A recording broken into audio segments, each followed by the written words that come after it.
Hey guys, welcome to Life in Equilibrium. I'm Jake. And I'm Ethan. Today we're going to be talking about a few practices we've seen in the workplace that are causing stress and how you can avoid these practices to be happier.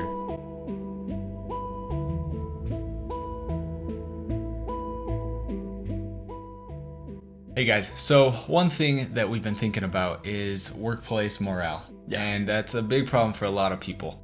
And one situation just happened recently. I was at work and our work has a little page where everyone posts different comments and things about how they're feeling or anything about work. One of them caught my eye. It was kind of funny. The lady posted, "I can't wait till I retire. I've only got 5 years left and good riddance to this company and I can't wait to leave and I'm so sick of this place."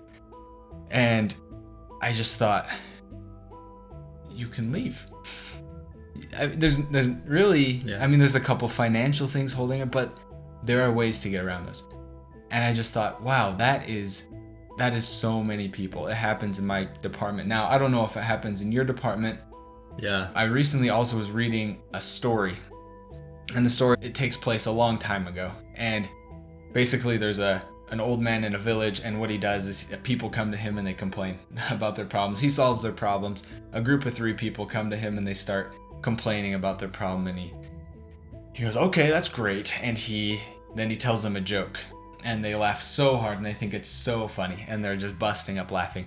Then he waits for a second, and then he tells them the same exact joke again, and a couple of them laugh and they Pity laugh.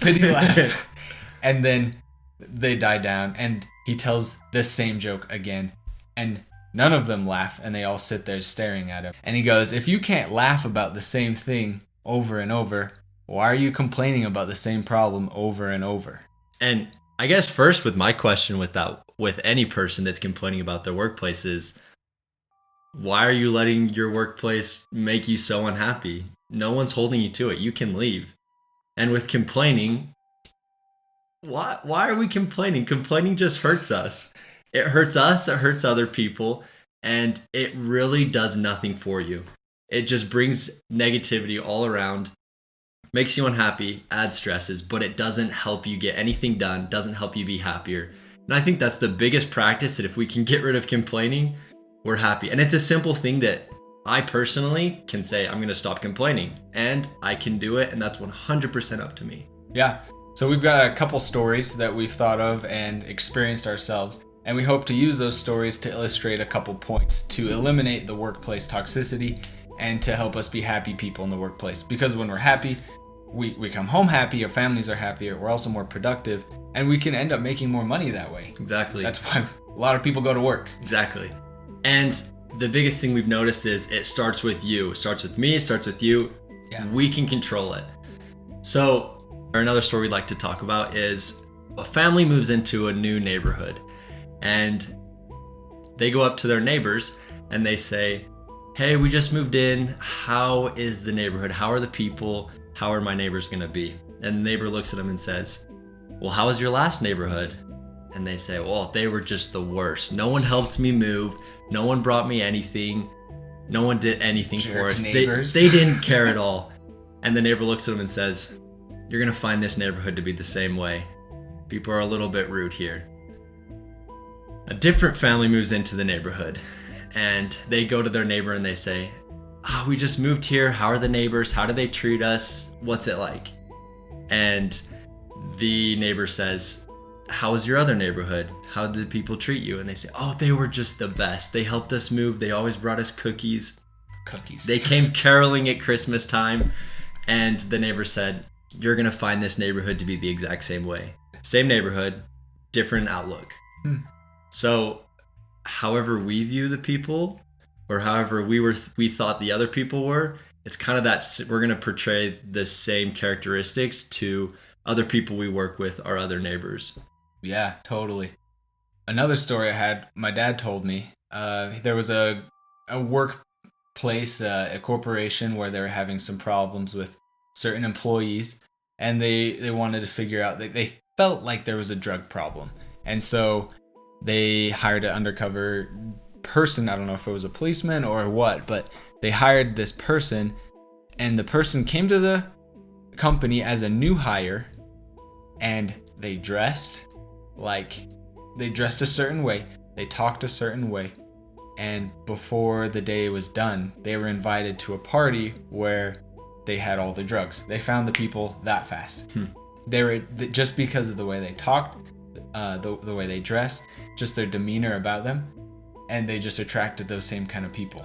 So I think a really important lesson for that one is be the kind of person you want to hang out with. If you want to be a hard worker and if you want to uplift people, if those are the kind of people you want to hang around, you have to be that kind of person, because like attracts like. Yeah, that's very true. Another thing is, like you were saying, just work hard. If people are complaining in your workplace, or you feel like no one's helping you, work hard. People will look at you and see your example, and they'll start to work hard. They'll start to help you as you start to help other people. You can be the one person that starts this chain and this ball rolling down to really change your outlook on work, how your work functions. And granted, it might not be the next day everything's better, right? For sure. It might take you a second, but as you work hard at it, it'll get better. Yeah, I know the people where I work, and we've got a wide variety of different people with different work ethics. And I know that I enjoy working with the people that like to work hard. Yeah.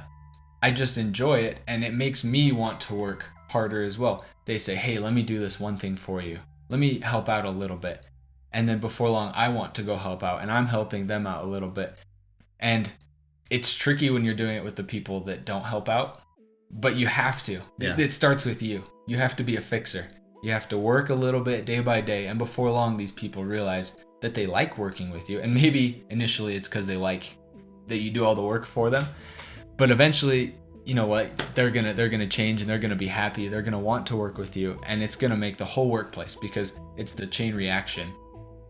They'll start working harder. They'll inspire more people, and that eventually will change your whole workplace. Yeah.